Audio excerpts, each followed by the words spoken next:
નમસ્કાર and welcome. આજના આપણા આ સેશનમાં આપણે મિકેનિકલ એન્જિનિયરિંગના એક ખૂબ જ ફંડામેન્ટલ સાયન્સ એટલે કે મિકેનિકલ મેઝરમેન્ટ અને મેટ્રોલોજીના વિષયમાં ઊંડાણપૂર્વક ચર્ચા કરીશું. So let's begin. તમે આ કહેવત તો સાંભળી જ હશે, મેજર ટ્વાઇસ કટ વન્સ, મતલબ 2 વાર માપો અને 1 વાર કાપો. એન્જિનિયરિંગની દુનિયામાં તો આ કહેવત બિલકુલ અ ગોલ્ડન રૂલ છે. કારણ કે આપણે જે કંઈ પણ બનાવીએ છીએ, પછી એ નાનો સ્ક્રૂ હોય કે મોટું સ્પેસ શટલ, એની ફંક્શનાલિટી, એની સેફટી અને એનું ઇનોવેશન, આ બધાનો પાયો છે પ્રિસિઝન, એટલે કે ચોકસાઈ. ઓકે, તો આજે આપણે શું કવર કરીશું?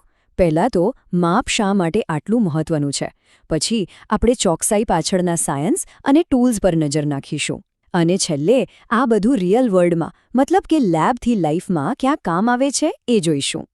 તો ચાલો આપણા પહેલા મુદ્દા પર આવીએ. શા માટે માપન આટલું બધું મહત્વનું છે? Seriously think about it. એક એન્જિનિયર માટે ફિઝિકલ પ્રોપર્ટીઝને એકદમ સચોટ રીતે માપવાની ક્ષમતા આટલી ક્રિટિકલ કેમ ગણાય છે? એનું કારણ સિમ્પલ છે. કારણ કે માપન એ એક આઈડિયા કે ડિઝાઇનને વાસ્તવિક ચકાસાયેલ પ્રોડક્ટમાં ફેરવવાની ચાવી છે. It's literally the bridge between concept and reality. તમે વિચારો, ગ્લોબલ કોમર્સથી લઈને પ્રોડક્ટ સેફટી, ક્વોલિટી કંટ્રોલ અને મોટી સાયન્ટિફિક ડિસ્કવરી સુધી બધું જ એબ્સોલ્યુટલી એવરીથિંગ સચોટ માપન પર જ તો આધાર રાખે છે. જો માપ જ ખોટું તો બધું જ ખોટું. Okay, so now let's dive deep. ચાલો હવે આ ચોકસાઈ પાછળનું જે સાયન્સ છે એના ફાઉન્ડેશનલ પ્રિન્સિપલ્સને સમજીએ. અને આની શરૂઆત આપણે એના ઓફિશિયલ નામથી કરીશું. આ ફિલ્ડને કહેવાય છે મેટ્રોલોજી. હા, મેટ્રોલોજી. આ માપનનું વિજ્ઞાન છે. એમાં ખાલી પ્રેક્ટિકલ માપન જ નહીં, પણ એની પાછળની થિયોરી પણ આવે. લેન્થ, માસ, ટેમ્પરેચર, આ બધી ફિઝિકલ ક્વોન્ટિટીઝ કેવી રીતે નક્કી કરવી, એના થિયોરેટિકલ અને પ્રેક્ટિકલ બંને પાસા આમાં કવર થાય છે. એક રીતે જુઓ તો આ એક યુનિવર્સલ લેંગ્વેજ છે, જે આપણને આ બધા વેરિયેબલ્સને ક્વોન્ટિફાય કરવામાં એટલે કે આંકડામાં માપવામાં મદદ કરે છે.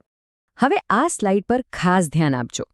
અહીં 2 શબ્દો છે જે આપણે ઘણીવાર એકબીજાની જગ્યાએ વાપરીએ છીએ, પણ એન્જિનિયરિંગમાં એનો અર્થ બહુ અલગ છે: એક્યુરેસી અને પ્રિસિઝન. જુઓ, એક્યુરેસી એટલે તમારું માપ સાચા એટલે કે ટ્રુ વેલ્યુની કેટલું નજીક છે, જ્યારે પ્રિસિઝન એટલે કે તમે વારંવાર માપ લો તો એ બધા માપ એકબીજાની કેટલા નજીક છે. ગોલ શું છે? આપણો ગોલ હંમેશા હાઈ એક્યુરેસી અને હાઈ પ્રિસિઝન બંને અચીવ કરવાનો હોય છે. એક વાત સમજી લો, કોઈ પણ માપ ક્યારેય 100% પરફેક્ટ નથી હોતું. દરેક માપમાં થોડી ઘણી ભૂલ એટલે કે એરર તો રહેવાની જ. હવે આ એરર્સ મુખ્યત્વે 2 પ્રકારની હોય છે. એક છે સિસ્ટમેટિક એરર્સ. આ કન્સિસ્ટન્ટ હોય છે, રિપીટેબલ હોય છે, અને મોટાભાગે કોઈ ઇન્સ્ટ્રુમેન્ટ બરાબર કેલિબ્રેટ ન થયું હોય ને એના કારણે આવે છે. બીજી છે રેન્ડમ એરર્સ. આ અનપ્રેડિક્ટેબલ હોય છે, માપમાં અચાનક આવતા ફેરફાર. સો એઝ એન એન્જિનિયર આપણું કામ શું છે? આપણું કામ છે આ બંને પ્રકારની એરર્સને આઇડેન્ટિફાઈ કરવું, એને ક્વોન્ટિફાઈ કરવું અને બને એટલી મિનિમાઇઝ કરવું. તો આ એરર્સને સુધારવા માટે સૌથી ક્રુશિયલ સ્ટેપ શું છે? એ છે કેલિબ્રેશન. કેલિબ્રેશન આ એક એવી પ્રોસેસ છે જેમાં આપણે આપણા ઇન્સ્ટ્રુમેન્ટના આઉટપુટને એક નોન સ્ટાન્ડર્ડ સાથે કમ્પેર કરીએ છીએ. શા માટે? જેથી એમાં જે પણ ડેવિએશન્સ એટલે કે ભૂલો હોય એને આપણે આઇડેન્ટિફાઈ કરી શકીએ અને કરેક્ટ કરી શકીએ. અને હા, રેગ્યુલર કેલિબ્રેશનથી એ પણ સુનિશ્ચિત થાય છે કે આપણા ઇન્સ્ટ્રુમેન્ટના માપ ઇન્ટરનેશનલ સ્ટેન્ડર્ડ સુધી ટ્રેસેબલ છે. મતલબ કે આપણે પ્રૂવ કરી શકીએ કે આપણું માપ એક ગ્લોબલ સ્ટેન્ડર્ડ સાથે જોડાયેલું છે. That's a very big deal, right? તો આપણે પ્રિન્સિપલ્સ તો સમજી લીધા. હવે ચાલો જોઈએ કે આ સિદ્ધાંતોને પ્રેક્ટિકલ લાઈફમાં એટલે કે મેઝરમેન્ટ સિસ્ટમ્સ અને ટૂલ્સની મદદથી કેવી રીતે ઇમ્પ્લિમેન્ટ કરવામાં આવે છે. Let's look at the engineers tool kit. કોઈપણ મેઝરમેન્ટ સિસ્ટમ હોય એને આપણે આ 3 બેસિક સ્ટેજીસમાં તોડી શકીએ. સૌથી પહેલું, પ્રાઇમરી સેન્સિંગ એલિમેન્ટ. આનું કામ છે વેરિયેબલને સેન્સ કરવાનું, મને કે એને અનુભવવાનું. બીજું છે વેરિયેબલ કન્વર્ઝન એલિમેન્ટ. આ જે ડેટા સેન્સ થયો છે એને એક યુઝેબલ ફોર્મમાં કન્વર્ટ કરે છે, જેમ કે એન ઇલેક્ટ્રિકલ સિગ્નલ.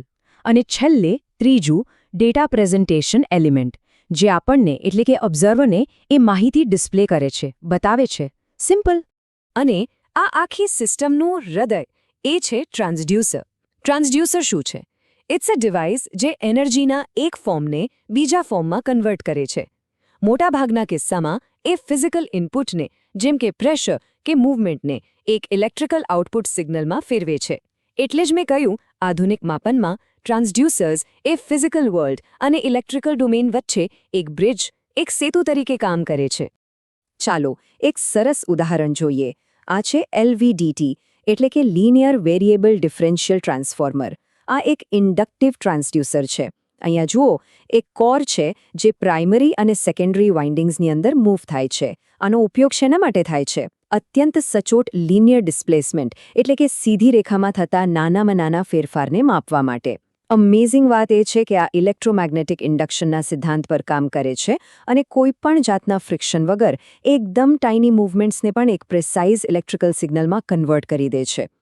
અને હવે આ જુઓ, LVDT કરતાં સાવ અલગ. આ એક પ્યોરલી મિકેનિકલ સિસ્ટમ છે.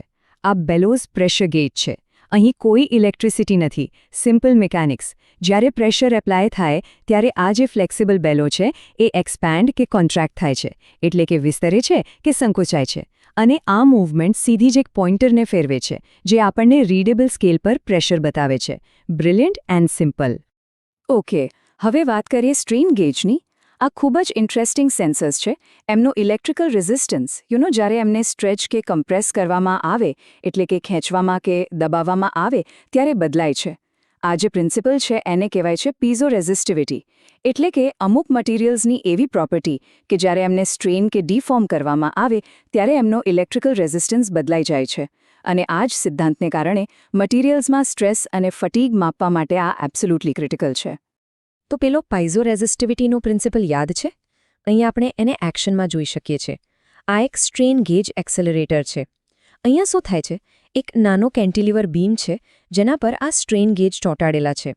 હવે જ્યારે એક્સેલરેશન થાય ત્યારે આ બીમ સહેજ બેન્ડ થાય છે, વળે છે, અને એના પર લાગેલા સ્ટ્રેન ગેજ આ બેન્ડિંગ, આ સ્ટ્રેનને માપે છે. અને એ માપ પરથી જ એક્સેલરેશન એટલે કે પ્રવેગ કેલ્ક્યુલેટ કરવામાં આવે છે. જુઓ, આ જ રીતે થિયોરીને પ્રેક્ટિકલ એપ્લિકેશનમાં કન્વર્ટ કરાય છે. તો આ બધી થિયોરી, આ બધા ઇન્સ્ટ્રુમેન્ટ્સ, આનો રિયલ વર્લ્ડમાં વાસ્તવમાં ઉપયોગ ક્યાં થાય છે? Let's find out. જવાબ છે લગભગ બધે જ.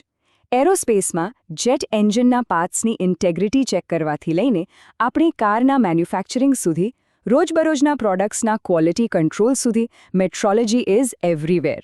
ઓટોમોબાઈલ, બાયોમેડિકલ ડિવાઇસીસ, મોટા બ્રિજીસનું હેલ્થ મોનિટરિંગ, રોબોટિક્સ, આ બધા જ ક્ષેત્રો પ્રિસિઝન એટલે કે ચોકસાઈ પર જ તો ચાલે છે. અને હા, આ બધી સ્કિલ્સ ક્યાં શીખવા મળે છે? યુનિવર્સિટી લેબ્સમાં. અહીં જ નેક્સ્ટ જનરેશન ઓફ એન્જિનિયર્સ તૈયાર થાય છે. અહીં જ થિયરી અને પ્રેક્ટિસ વચ્ચેનો જે ગેપ છે એ પૂરાય છે. તમે લોકો એક્સેલરેટર્સ અને વાઇબ્રેશન એનાલાઇઝર્સ જેવા ટૂલ્સનો ઉપયોગ કરીને રિયલ સિસ્ટમ્સ પર કામ કરો છો અને થિયોરેટિકલ ડાયનામિક્સને એમ્પિરિકલ ઓબ્ઝર્વેશન સાથે કનેક્ટ કરો છો. અને આ પ્રકારનો હેન્ડ્સ ઓન એક્સપિરિયન્સ જ છે જે તમને લોકોને રિયલ વર્લ્ડ પ્રોબ્લેમ સોલ્વ કરવા માટે તૈયાર કરે છે. જેમ કે આ પ્રોજેક્ટ જુઓ, પાઇપલાઇન્સની તપાસ કરવા માટે એક રોબોટિક ડિવાઇસ બનાવ્યું છે. આમાં મેઝરમેન્ટ, ઇલેક્ટ્રોનિક્સ અને રોબોટિક્સ બધું બ્લેન્ડ થયેલું છે. This is the future. અને આ ફિલ્ડ સ્ટેટિક નથી, ઇટ્સ કોન્સ્ટન્ટલી ઇવોલ્વિંગ. ભવિષ્ય કેવું હશે? ભવિષ્ય છે નાના, વધુ સ્માર્ટ અને વધુ કનેક્ટેડ સેન્સર્સનું. MEMS ટેકનોલોજીને કારણે સેન્સર્સ નાના ને નાના થતા જાય છે. સ્માર્ટ સેન્સર્સ આવી રહ્યા છે જેમાં ઓન બોર્ડ પ્રોસેસિંગ કેપેબિલિટી હોય. અને સૌથી મોટો ચેન્જ, ઇન્ટરનેટ ઓફ થિંગ્સ એટલે કે IoT સાથે ઇન્ટિગ્રેશન, જેનાથી રિમોટ મોનિટરિંગ એકદમ કોમન થઈ જશે. તો જેમ જેમ ટેકનોલોજી નાની થતી જાય છે અને પ્રિસિઝનની ડિમાન્ડ વધતી જાય છે, અ ક્વેશ્ચન અરાઇઝિસ, મેઝરમેન્ટની નેક્સ્ટ જનરેશન કેવી હશે? આજે શિફ્ટ થઈ રહ્યો છે સિમ્પલ ઇન્સ્પેક્શનથી લઈને ફુલી ઇન્ટિગ્રેટેડ ઇન્ટેલિજન્ટ મેટ્રોલોજી તરફ. એ એક વાત તો શ્યોર કરે છે કે આપણી એન્જિનિયર્ડ દુનિયા ખાલી પરફોર્મન્સ માટે ડિઝાઇન નથી થઈ, પણ એ સેફ્ટી અને રિલાયબિલિટી માટે એમ્પિરિકલી વેલિડેટેડ પણ છે. અને આ જ આ ફિલ્ડની સાચી તાકાત છે. સો આગલી વાર કોઈ પણ ટેકનોલોજી યુઝ કરો તો એક ક્ષણ માટે વિચારજો, એની પાછળ આ મેઝરમેન્ટનું કેટલું ઇન્ક્રેડિબલ સાયન્સ છે જેને આ બધું પોસિબલ બનાવ્યું છે.